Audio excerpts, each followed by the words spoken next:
Hello students, welcome to the PND coaching classes learn easily and smartly. तो आज हम पढ़ने वाले एक क्वेश्चन जिसमें बोला गया है compare the textile industry and iron steel industry in India.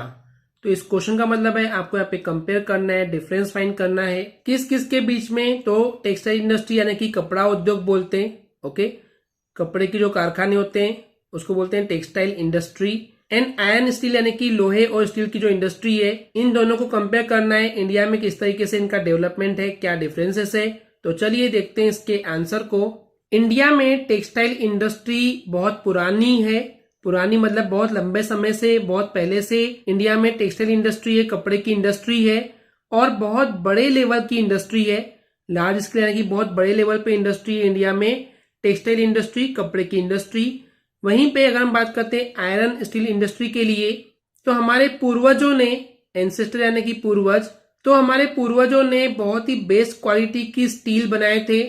इसके एग्जाम्पल हैं लोहे के पिल्लर, जो कि आप दिल्ली में देख सकते हैं कुतुब मीनार के पास में लोहे के जो पिल्लर बने हुए हैं, वो इस चीज के एग्जाम्पल है कि हमारे पूर्वजों ने बहुत ही अच्छे क्वालिटी का स्टील बनाए थे। सेकेंड कंपेरिजन है टेक्सटाइल इंडस्ट्री की जो मोस्ट ऑफ द जो मिल्स है, जो मैक्सिमम जो मिल्स हैं, कारखाने हैं, वो प्राइवेट सेक्टर के अंदर आते हैं। प्राइवेट सेक्टर के मतलब कि सरकारी नहीं है वो। वहीं पे अगर हम बात करते हैं आयरन स्टील इंडस्ट्री के लिए, तो जमशेदपुर और भाद्रावती को छोड़ करके बाकी जितनी भी आयरन स्टील इंडस्ट्री है वो सभी पब्लिक सेक्टर के अंदर आती है। पब्लिक सेक्टर के अंदर आने का मतलब है सभी बाकी जितनी भी आयरन स्टील इंडस्ट्री है वो सरकारी है, गवर्नमेंट की है। सिर्फ और सिर्फ जमशेदपुर और भाद्रावती के जो आयरन स्टील इंडस्ट्री है वो प्राइवेट कंपनीज के अंदर आती है।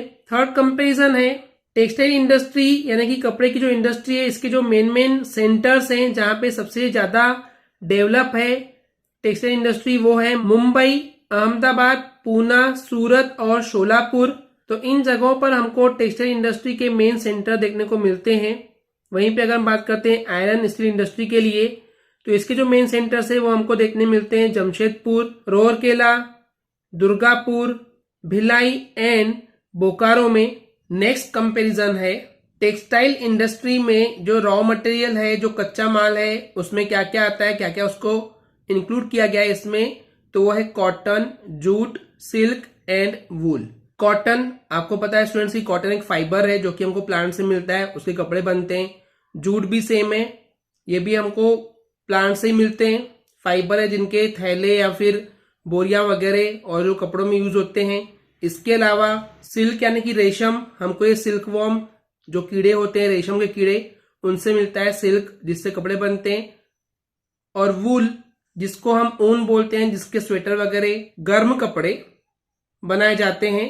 तो इन समरी जो टेक्सटाइल इंडस्ट्री में जो रॉ मटेरियल है, जो कच्चा माल है, उसके अंदर शामिल किया गया है कॉटन को, जूट को, सिल्क को और वूल को। वहीं पे अगर हम बात करते हैं आयरन स्टील इंडस्ट्री में, तो यहां बोला गया है रॉ मटेरियल जो है इस आयरन स्टील इंडस्ट्री के लिए वो है आयरन और, मैंगनीज, लाइम और डोलोमाइट। तो यहाँ पे आयरन और क्या होता है स्टूडेंट्स, जमीन से खोद करके लोहा निकाला जाता है और उस लोहे के साथ इम्प्योरिटीज, गंदगियां भी आती है, जिसको हम बोलते हैं आयरन और। इसके अलावा मैंगनीज, ये भी जमीन खोद करके माइन से, खदानों से निकाला जाता है। लाइम यानी कि चूने के पत्थर, और डोलोमाइट भी एक तरह का पत्थर होता है जो कि चूने के पत्थर के बदले यूज किया जाता है। तो इस तरीके से आयरन और, मैंगनीज, लाइम और डोलोमाइट जो है ये रॉ मटेरियल होते हैं आयरन स्टील इंडस्ट्री में। ओके स्टूडेंट्स, क्लियर है? आई होप स्टूडेंट्स आपको ये क्लियर हो गया होगा। अगर आपको हमारी वीडियो से कुछ भी सीखने मिला या नॉलेज मिला तो प्लीज हमारे चैनल को सब्सक्राइब कीजिए एंड वीडियो को लाइक जरूर करें। आज के लिए इतना ही, थैंक यू।